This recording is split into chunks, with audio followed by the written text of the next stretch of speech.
أعوذ بالله من الشيطان الرجيم بسم الله الرحمن الرحيم فلعلك تارك بعض ما يوحى إليك وضائق به صدرك أن يقولوا لولا أنزل عليه كنز أو جاء معه ملك إنما أنت نذير والله على كل شيء وكيل أم يقولون افتراه قل فأتوا بعشر سور مثله مفتريات وادعوا من استطعتم من دون الله إن كنتم صادقين فإن لم يستجيبوا لكم فاعلموا أنما أنزل بعلم الله وأن لا إله إلا هو فهل أنتم مسلمون من كان يريد الحياة الدنيا وزينتها نوفي إليهم أعمالهم فيها وهم فيها لا يبخسون صدق اللہ۔ عزیز ساتھیو، تمام حمد و ثنا، تعریف و توصیف اس رحیم و کریم رب کے لیے جس کا رحم اور کرم ہر سو وسیع ہے، جس کا رحم اور کرم ہی ہے کہ ہم اس کے گھر میں بیٹھ کر اس کی کتاب کو پڑھ رہے ہیں، سمجھ رہے ہیں، سیکھ رہے ہیں۔ اس کے بعد لاکھوں کروڑوں درود و سلام اس نبی مہرباں پر جنہوں نے اللہ رب العزت سے حق کو پا کر ہم تک حق پہنچانے کا حق ادا کیا۔ عزیز ساتھیو، 12واں پارہ ہے اور سورہ ہود ہے، اور سورہ ہود کی ہم نے 11 آیات پڑھ لی ہیں۔ گزشتہ آیات بینات میں ہم یہ پڑھ اور سن آئے کہ انسان عجیب ہے، جب اسے کوئی تکلیف پہنچتی ہے تو پھر یہ اللہ کے شکوے کرنا شروع کر دیتا ہے، اور جب اسے تنگی کے بعد آسانی میسر آتی ہے تو یہ اپنے تنگی کے دور کو بھول جاتا ہے اور سمجھتا ہے کہ یہ میری محنت سے اور میری ذہانت سے یہ سب کچھ ممکن ہوا ہے، اور اس پر غرور اور فخر کرنا شروع کر دیتا ہے۔ اس کے مقابلے میں وہ لوگ ہیں جو دونوں حالتوں میں صبر کی روش اختیار کرتے ہیں۔ کچھ مل جائے اللہ کی طرف سے تو بھی شکر کا رویہ ہے، اور کچھ چھن جائے تو بھی ان کی کیفیت میں تبدیلی نہیں آتی۔ یہی وہ لوگ ہیں جو خیر کے عمل کرنے والے ہیں۔ ایسے لوگوں کا ہاں اجر، اللہ کے اجر لکھا ہوا ہے، اور بہت بڑا اجر ہے۔ یہ تھی گزشتہ آیات۔ آج کی آیات جو ہیں وہ آیت نمبر 12 سے آج کا سبق کا آغاز ہو رہا ہے۔ دیکھیے اس میں کیا ہے۔ فرمایا اعوذ باللہ من الشیطان الرجیم فلعلک، پس شاید کہ آپ تارکن چھوڑ دیں، بعض ما یوحا، بعض وہ جو وحی کیا گیا ہے، الیک آپ کی طرف، وضائقن تنگ ہو جاتا ہے بھی اس سے صدر کا آپ کا سینہ، ان یقولو جب وہ لوگ کہتے ہیں لولا انزل الیہ کیوں نہیں نازل کیا گیا اس پر کنزن کوئی خزانہ، او جاء معہ ملک، یا کیوں نہیں اس کے ساتھ کوئی فرشتہ، انما انت نذیر، بے شک آپ تو نذیر ہیں، ڈرانے والے ہیں، واللہ علی کل شیء وکیل، اور اللہ ہی ہر چیز کا نگہبان اور نگران ہے۔ یہ آیت بڑی اہمیت کی حامل ہے۔ اس آیت کو سمجھنے سے پہلے دو باتیں سمجھ لیجیے، تب اس آیت کا مفہوم آپ کے ذہنوں میں بیٹھے گا۔ پہلی بات تو یہ سمجھ لیجئے کہ قرآن مجید کا انداز تخاطب بڑا زبردست ہے۔ بعض دفعہ یہ کافروں سے مخاطب ہوتا ہے براہ راست، یعنی کہ اتر تو اللہ کے نبی صلی اللہ علیہ وسلم کے اوپر رہا ہے، پر خطاب کافروں سے، قل یا ایھا الکافرون، میرے محبوب کہہ دو اے کافروں۔ یہاں کا مخاطب حضور ہیں، لیکن براہ راست بات کافروں سے کی جا رہی۔ کہیں منافقین سے اللہ خطاب کرتے ہیں، کہیں اہل ایمان سے اللہ مخاطب ہوتے ہیں اپنے محبوب نبی کریم صلی اللہ علیہ وسلم کی زبان اقدس۔ لیکن بعض دفعہ ایسا ہوتا ہے کوئی اہم بات سمجھانی ہوتی ہے، اور اللہ رب العزت کہہ اللہ کے نبی صلی اللہ علیہ وسلم کو اپنے محبوب کو رہے ہوتے، لیکن بات سمجھانا ہوتا ہے کافروں کو تاکہ انہیں بات سمجھ میں آ جائے۔ اس کی وجہ بھی یہ ہے، جب کوئی شخص کسی سے سخت ناراض ہو جائے، اسے بولنا چھوڑ دے، عموماً وہ بات کسی اور کو کر کے سنانا اس کو چاہتا ہے۔ اب مسلسل اللہ کے نبی صلی اللہ علیہ وسلم کا انکار، یہ اللہ بھی اپنے محبوب کی ہر بات کو جو ہے وہ دیکھتے ہیں، ہر بات کو دیکھتے ہیں، نوٹ کرتے ہیں۔ آپ کا بار بار نگاہوں کا آسمان کی طرف اٹھانا ہم نے دوسرے سپارے میں پڑھا، اللہ نے فرمایا کہ دیکھیے ہم نے قبلوں کو تبدیل اس لیے کیا ہے کہ آپ کی نگاہیں بار بار اٹھ رہی۔ قرآن میں بارہا ایسے مقامات ہیں کہ آپ کا اضطراب، آپ کی پریشانی، آپ کے چہرے کے اوپر تھوڑی سی سلوٹ بھی اللہ نے برداشت نہیں کی ہے، اللہ نے فوراً احکامات اتارے۔ ان حالات کے اندر پھر بعض دفعہ اللہ بات تو اپنے محبوب سے کرتے ہیں، سناتے کافروں کو۔ ایک بات تو صحیح۔ دوسری بات یہ ہے، اس آیت سے پہلے ذرا ہم اللہ کے نبی صلی اللہ علیہ وسلم کی حیات طیبہ کا جائزہ لیں۔ یہ مکہ کی سرزمین ہے جو مذہبی لحاظ سے پورے عرب پر چھائی ہے۔ پورے عرب کے اندر مذہبی تمام معاملات کے ذمہ دار قریش ہیں اور مکہ کے سردار ہیں، اور جو کچھ وہ قانون بنا دیتے ہیں کسی بھی مذہبی لحاظ سے پورا عرب اس کو تسلیم کر لیتا ہے۔ جب یہ عروج کا وقت تھا کہ جب پورے عرب میں ڈنکا ہی اہل مکہ اور قریش کا بج رہا تھا اور ان کی مذہبی پروہتی پورے عرب کے اندر مسلم تھی، اس دور میں ایک شخصیت اٹھتی ہے اور غار ہیرا سے اتر کر آتی ہے اور کہتی یہ میں اللہ کا پیغام لے کر آیا، اللہ کی بندگی اختیار کرو اور غیروں کی بندگیوں کو چھوڑ دو۔ اور آتے ہی سب سے پہلے اس پر ضرب لگائی جو صد سالوں سے جو وہاں پر ایک مذہبیت کا اور ایک سرداری کا عنوان بنا ہوا تھا، بتایا کہ دیکھو اب تک تم ڈکٹیشن باہر سے اور اپنے اندر سے لیتے رہے ہو، اب ڈکٹیشن تمہیں اللہ سے لینی ہے اگر تمہیں اپنے حالات کو بدلنا ہے، اس مذہبی نظام کو بدلنا ہے، اس سیاسی نظام کو بدلنا ہے، تمہیں اپنے رب سے جو ہے یہ تعلیمات لینی ہوں۔ آپ مسلسل وہاں پر کھڑے ہو کر پیغام دے رہے ہیں۔ آپ نے جو قوم کے سامنے پیش کی ہیں وہ تین چیزیں پیش کی ہیں۔ ایک اپنا کردار پیش کیا ہے کہ یہ میرا کردار ہے، دوسرا قرآن پیش کیا ہے، یہ اللہ کی کتاب ہے، تیسرا آپ نے وہ اچھائی اور خیر کی باتیں پیش کی ہیں جو دنیا سن رہی ہے۔ آپ حیران ہوں گے کہ 5 سال تک کوئی معجزہ اللہ کے نبی صلی اللہ علیہ وسلم نے دکھایا ہے، کوئی معجزہ۔ 5 سال مسلسل اس پورے مذہبی نظام کے سامنے ایک شخصیت ہے جس کے گھر میں غربت ہے، اس کی زندگی کے اندر سادگی ہے، اور جس کو ماننے والے مکہ میں گنے چنے لوگ ہیں، اور وہ کہنے والے کہہ رہے اچھا اگر تم کوئی تھے، تم اللہ کے نبی تھے تو خزانے اترتے تمہارے گھر میں، فاقے کیوں ہوتے؟ اچھا اگر تم اللہ کے نبی تھے تو فرشتہ ہر وقت تمہارے ساتھ ہوتا، لیکن یہاں تو کچھ بھی نہیں ہے۔ 5 سال کے بعد پہلا معجزہ قرآن کے علاوہ، قرآن پہلا معجزہ یاد رکھیے، قرآن سے بڑا معجزہ نہیں ہے، یہ سب سے بڑا معجزہ ہے۔ یعنی کہ جو حصی معجزہ جو لوگوں کو نظر آیا وہ آپ نے چاند کے 2 ٹکڑے کیے، وہ نبوت کا 5واں سال تھا۔ وہ ہے کہ 5 سال تک صرف آپ کی بات تھی لوگوں کے سامنے، آپ کی زندگی تھی۔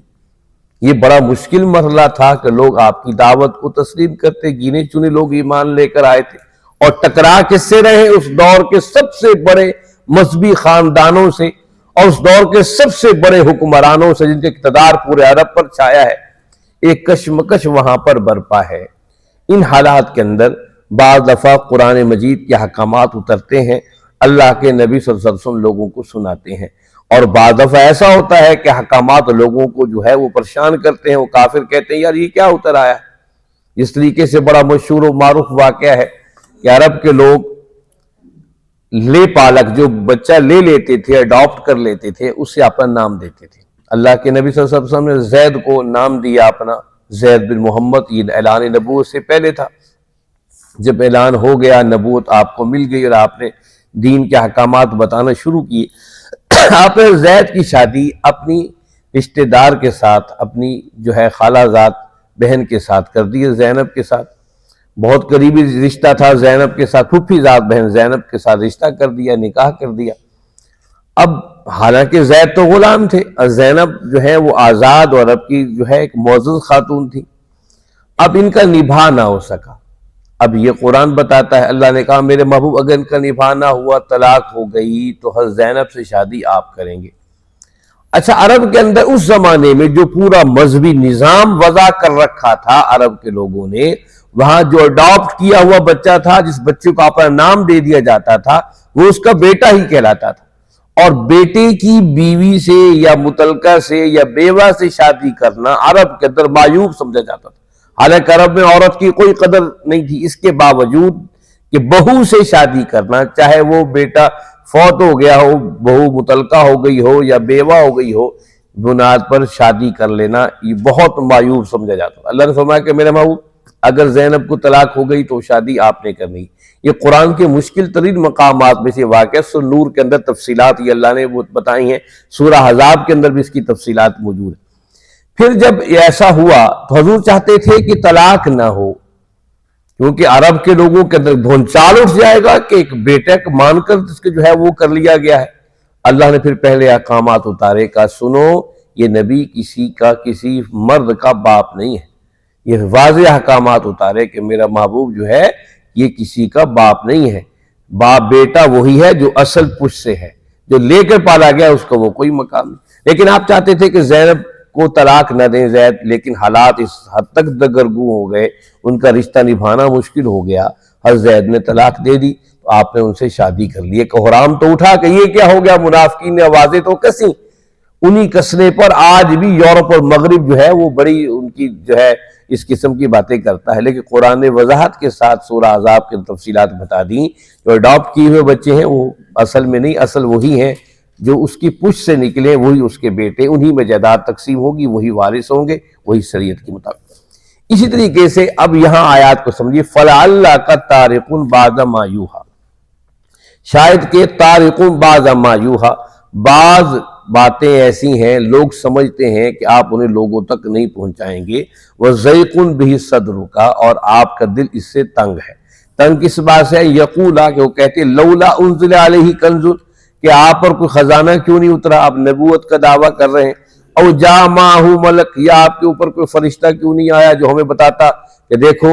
میں فرشتہ ہوں، جو انکار کرے گا میں اسے گردن اڑا دوں گا، اور ہم ڈر اور سہم جاتے۔ ایسا کیوں نہیں ہوا؟ آپ نے فرمایا اس وجہ سے آپ کا دل تنگ نہ ہو،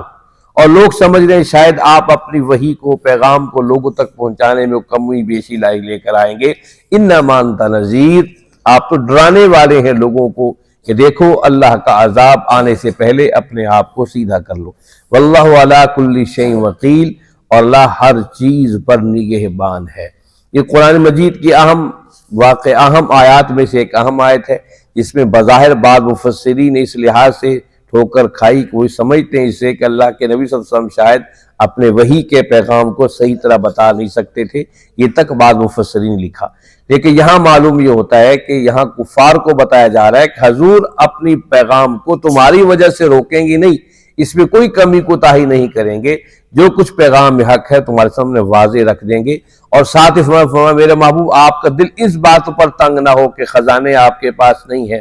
آپ کے پاس کوئی فرشتہ نہیں ہے، تو آپ انہیں بتا دیجئے میں تو صرف پیغام دینے کے لیے آیا ہوں، ڈرانے کے لیے آیا ہوں۔ اصل نگہبان تو اللہ ہے ہر چیز کا، وہی ہر چیز کی نگرانی کر رہا ہے۔ ام یقولون افترا، یا یہ لوگ کہتے ہیں کہ یہ آپ نے گھڑ لیا ہے قرآن، قل کہہ دیجئے فاتو پس لے آؤ بعشر سور 10 صورتیں مثلی اس کے مثل مفتریات گھڑ کر، وادعو اور پکارو من استطاعتم جس کی تم استطاعت رکھتے ہو من دون اللہ اللہ کے سوا ان کنتم صادقین اگر تم سچے ہو۔ پیچھے سورہ یونس ہم نے پڑھی تھی، وہاں یہ کہا گیا تھا ایک سورت لے آؤ، اور یہاں پر 10 صورتوں کا تذکرہ ہے، گویا کہ سورہ ہود پہلے نازل ہوئی تھی سورہ یونس سے، اور سورہ یونس بعد میں نازل ہوئی ہے۔ یاد رکھیے کہ مفسرین نے قرآن مجید کے الفاظ سے صورتوں کا مقام متعین کیا ہے۔ تو سورہ یونس کے اندر ہم نے پڑھا کہ ایک سورت ہی لے آؤ اس کے مقابلے میں جو اتر رہی اس طرح کی، یہاں کہا بعشر سور 10 صورتیں لے آؤ، اس کا مطلب یہ ہے کہ سورہ ہود پہلے اتری ہے، سورہ یونس کے بعد اتری ہے، لیکن قرآن مجید کے اندر جو ترتیب ہے یہ ترتیب کے لحاظ سے سورہ ہود پہلے ہے، سورہ یونس پہلے ہے، سورہ ہود بعد میں۔ اب جہاں قرآن چیلنج کرا، اور سورہ بقرہ کے اندر بھی چیلنج کیا فاتو بسورۃ من مثلہ، کہ اس کی مثل کوئی چیز تو لاؤ، اور یہ چیلنج اس دور میں عرب کے لیے بڑا مشہور و معروف تھا کہ فصیح و بلیغ زبان جانتے تھے۔ کام یقولون افترا، ہم لوگ کہتے تھے محمد صلی اللہ علیہ وسلم اس کو آپ نے خود سے گھڑ لیا ہے، تو کوئی ایسی باتیں بتاؤ جو ہمارے تمہارے درمیان آرام و سکون سے لے دے کر کچھ ہماری لے لو کچھ اپنی لے لو، امن کے ساتھ یہاں پر گزارا کیا جائے۔ وَأَمْ يَقُولُونَ افْتَرَا، یہ کہتے ہیں کہ اس کو آپ نے گھڑ لیا ہے، قل کہہ دیجئے فَاتُوا پس لے آؤ بعشر سور کے 10 صورتیں مثلی اس کے مثل مفتریات گھڑ کے لے آؤ، وَادْعُوهُ مَنِ اسْتَطَعْتُمْ اور پکارو جو تمہارے اس کے مقابلے میں کھڑے ہیں خدا، جو دنیا کے فصیح و بلیغ اور فصاحت و بلاغت کا دعویٰ کرتے ہیں من دون اللہ کے سوا ان کنتم صادقین اگر تم سچے ہو۔ فَإِن لَّمْ يَسْتَجِيبُوا لَكُمْ، بس تم اس کو قبول نہیں کرو گے، فَإِن لَّمْ يَسْتَجِيبُوا لَكُمْ تمہارے لیے ممکن ہی نہیں کہ اس کا جواب ڈھونڈ لاؤ، فَاعْلَمُوا پس جان لو انما انزل بعلم اللہ، یہ اللہ کے علم کے ساتھ نازل کی ہوئی کتاب ہے، وَاللَّا إِلَٰهَ إِلَّا هُوَ اور اس کے سوا کوئی الہ نہیں ہے، فَهَلْ أَنْتُمْ مُسْلِمُونَ کیا تم اب بھی سر تسلیم خم نہیں کرو گے، کہ تم عاجز آ گئے ہو اس قرآن کے مقابلے میں کوئی ایک لفظ لے کر آنے پر بھی، اور تم ایسا کبھی کر ہی نہیں سکتے ہو۔ یہ قرآن کا دعویٰ سورہ بقرہ کے شروع کے اندر بھی ہے کہ فاتوا بسورۃ میں وَادْعُوا شُهَدَاءَکُم مِّن دُونِ إِن كُنتُمْ صَادِقِينَ فَإِن لَّمْ تَفْعَلُوا وَلَن تَفْعَلُوا، نہ کر سکتے ہو نہ کبھی مستقبل میں ایسا کر سکو گے، اتنا بڑا چیلنج موجود ہے۔ اور ساتھ ہی کہا فَاعْلَمُوا أَنَّمَا أُنزِلَ بِعِلْمِ اللَّهِ، یہ اللہ کے علم سے نازل ہوا ہے، یہ اللہ کا علم ہے جو بتا رہا ہے دیکھو تمہاری مسجد ایسی ہو، تمہارا گھر ایسا ہو، تمہاری بستیاں ایسی ہوں، تمہارے حکومت و ریاست کے قوانین ایسی ہوں، تمہارے تجارتی نظام اس سسٹم کے ساتھ ہو، اس سب کے ساتھ اگر تم انسانیت کو لے کر چلو گے انسان پنپے گا بھی صحیح اور کامیابی کے راستے پر چلے گا بھی صحیح، نہیں تو پھر تم ایسا نہیں کر سکو گے، تباہ ہو جاؤ گے۔ وَاللَّا إِلَٰهَ إِلَّا هُوَ، اللہ کے سوا کوئی الہ نہیں ہے۔ اس ایک آیت میں اللہ نے قرآن کا بطور معجزہ بھی ذکر کر دیا کہ تم کبھی اس کا جواب لے کر نہیں آ سکو گے، اور ساتھ ہی اللہ کی توحید بتا دی کہ خود مان لو کہ جب ساری طاقتیں اکٹھی کر کے بھی تم لے کر نہیں آ سکتے، مان لو اللہ کے سوا کوئی الہ نہیں ہے، کوئی حاکم نہیں ہے، کوئی اللہ کے علاوہ مددگار و کارساز نہیں۔ من کان یرید الحیات الدنیا، اور جو چاہتا ہے دنیا کی زندگی، وزینتہا اس کی زینت، نوفی الیہم ہم اسے پورا پورا دیں گے، اعمالہم ان کے اعمال کے بدلے میں، فیہا اس حوالے سے، وہم فیہا لا یبخسون اور اس میں کسی قسم کی کوئی کمی نہیں کی جائے گی۔ خالی دنیا کی زندگی کے لیے توق و توق کرتا ہے، دنیا کی زندگی کی کوشش کرتا ہے، ہم اسے دنیا کی زندگی میں اس کا اجر دے دیتے ہیں۔ جو لوگوں کی واہ واہ کے لیے کرتا ہے اسے وہی مل جاتا ہے۔ اس موقع پر وہ حدیث ابی ہریرہ رضی اللہ عنہ کی جب بھی وہ بیان کرتے تو مسجد نبوی میں بے ہوش ہو جایا کرتے تھے، فرماتے تھے کہ اللہ رب العزت قیامت والدین ایک کو اٹھائیں گے اور پوچھیں گے بتا تو عالم تھا تو نے کیا کیا، کہ اللہ تیرے لیے علم حاصل کیا، فرما نہیں تو لوگوں کے لیے واہ واہ کے لیے، اور تو دنیا میں واہ واہ ہو گئی۔ ایک مالدار کو سخی کو اٹھائیں گے تو نے کیا کیا، تیرے راستے میں خرچ کیا، وہ کہے گا اللہ فرمائیں گے نہیں تو نے لوگوں کی واہ واہ کے لیے کیا۔ اب پھر اس کے بعد اللہ کہیں گے ان کو گھسیٹو، پیشانیوں کے بالوں سے پکڑ گھسیٹ کے جہنم میں لے جاؤ، اور اس کا کوئی حل نہیں۔ یہاں اس آیت میں بتایا جو دنیا چاہتا ہے اسے اللہ دنیا پورا نوفا تول کے پورا دے دے گا، اور کوئی اس میں کمی نہیں کرے گا کسی قسم کی بھی۔ آگلی آیت میں آخرت کا تذکرہ ہے، وہاں کیا ہوگا انشاءاللہ ہم اس کو کل پڑھیں گے۔ اللہ رب العزت سے دعا ہے اللہ رب العزت آپ اور ہم سب کو سمجھنے اور اس پر عمل کرنے کی توفیق عطا فرمائیں۔ وآخر دعوانا الحمدللہ رب العالمین، والصلاة والسلام علی سیدنا